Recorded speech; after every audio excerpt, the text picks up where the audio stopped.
Magandang araw mga kaibigan. Bigyan natin ng reaction, opinion itong post ng JMA News. Tungkol ito sa impeachment trial ni BP Sara.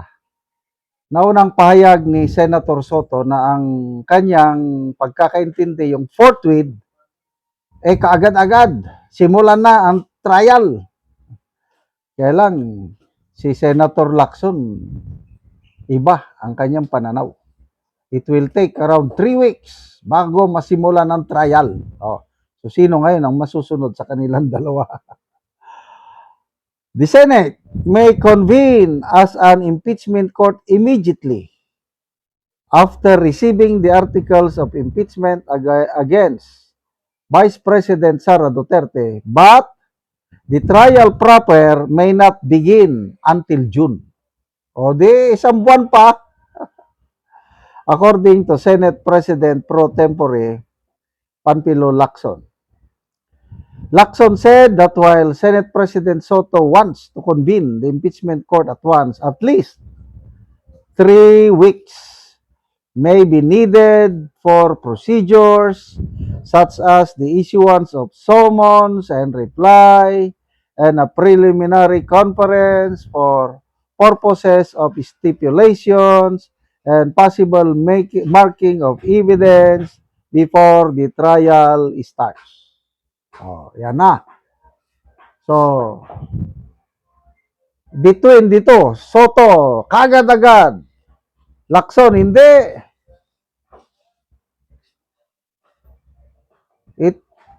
Hanggang June pa yan. To me, mas naniniwala ko sa sinasabi ni Senator Lacson. Dahil marami ka pang i-prepare. Hindi yung trial kaagad. Iba naman kasi si Senator Soto na sobrang magaling. Forthwith, bukas, simulan na. Ako, nakasaksi ako ng yung sinasabi kong kaibigan ko. Yung sa trial, inabot pa ng ilang buwan bago nasimulan yung trial. Ang una dyan is arraignment. After ng arraignment, in-schedule, may mga pre-trial pa, may mga marking of evidence. So siguro nasimulan na yung trial after 3 months. Kaya naniniwala ko, ganyan din sa impeachment trial. Kaya tama yung sabi ng Korte Suprema na it may take a considerable period of time depending sa kaso, depende sa hindi yung kaagad-agad. O yung court pwede mag-reconvene kasi sila ngayon legislative duties. Impeachment na Senate sila doing legislative work. So iba naman pag i-convene na nila ang court, yun, to do impeachment na. So magkaibang trabaho yan. As an impeachment court and as a legislative body. So, everybody, inaasahan ng aakyat ang impeachment case ni BP Sara. Nawala na yung pangamba nun kasi nung una, maraming nangangamba nga baka hindi daw maabot yung 1/3 ng mga kongresista na mag-endorse. Ngayon, sa tingin ko, sigurado na eh. Kasi power of the purse talaga. Ang mga kongresista, no choice sila dahil birin mo, mawawalan ka ng pundo. Mahirap yun. Kaya lang, yung iba naman, siguro, out of principle, may mangilan-ilan dyan. Kahit wala akong pundo, basta ang aking boto, kung ano yung nakikita kong tama. Ayan. Meron din yan, mga mangilan-ilan. Si Congressman Ligarda, nagsabi na siya eh. My vote is no. I will not endorse. So nabibilang ko na yung mga no eh. Ligarda,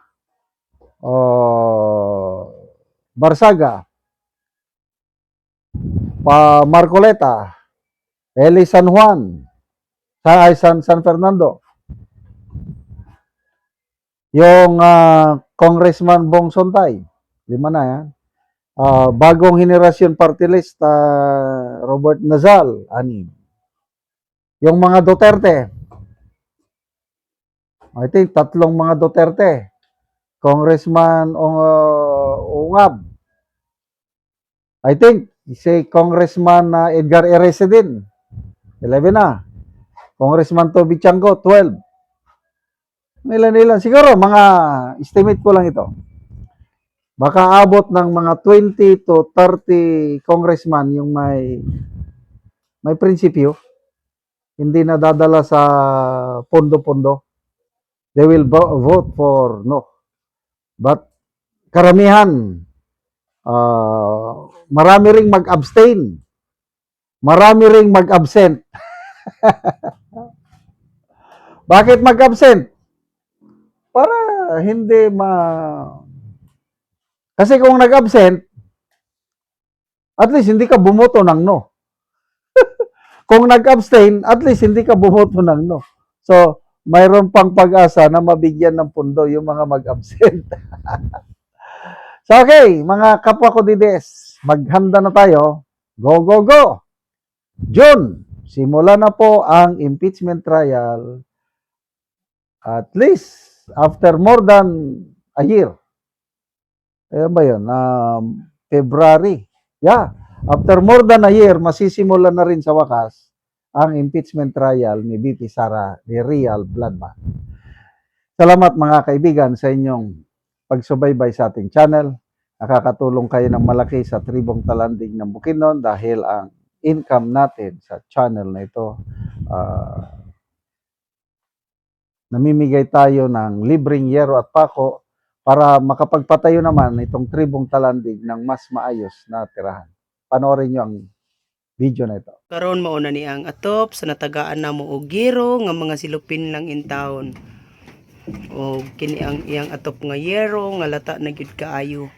Nga dagko na kayo og buslot. Makita gyud nato nga dako na gyud siya og mga buslot tungod sa gidugayon na nga ilang mga atop. Og karon mo pod ni ang yero nga mong ginahatag sa mong gitaba nga ilang iatop karon.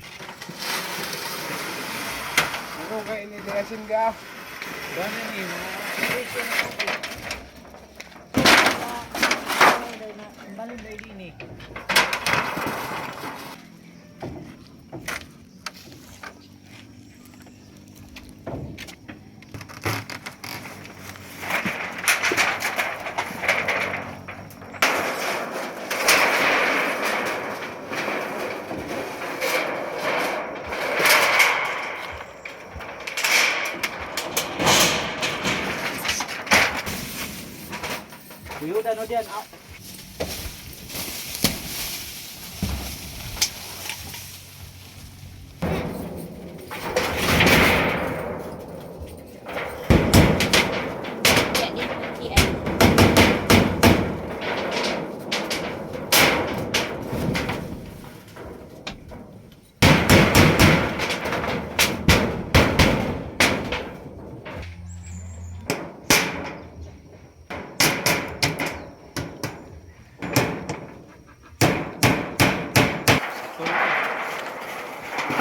Ug karon naman na gyud sa pag-atop ang among ginatabang nga yero.